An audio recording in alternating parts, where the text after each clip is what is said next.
Subscribe to our channel and press the bell icon for the latest updates.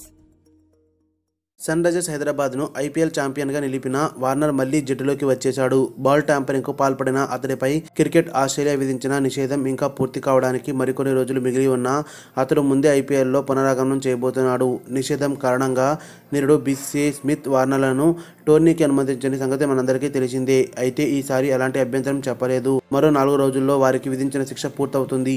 ప్రపంచ cup ముందు చివరి అవకాశం కావడంతో సత్తా చాటి ఆస్ట్రేలియా జట్టులో చోటు సంపాదించాలని డేవిడ్ వార్నర్ తహతలాడుతున్నాడు. వార్నర్ కెప్టెన్సీలోనే సన్ రైజర్స్ 2016లో విజేతగా నిలిచింది. 2017 టోర్నీలో వార్నరే అత్యధిక పరుగుల వీరుడిగా నిలిచాడు. వార్నర్ లేని సమయంలో సన్ రైజర్స్ను నడిపించిన కేన్ విలియమ్సన్నే ఈసారి కూడా కెప్టెన్సీ చేయనున్నాడు. అయితే భుజం గాయంతో ఇబ్బంది పడుతున్న అతడు కోల్కతా మ్యాచ్ ఆడేది అనుమానంగా మారింది.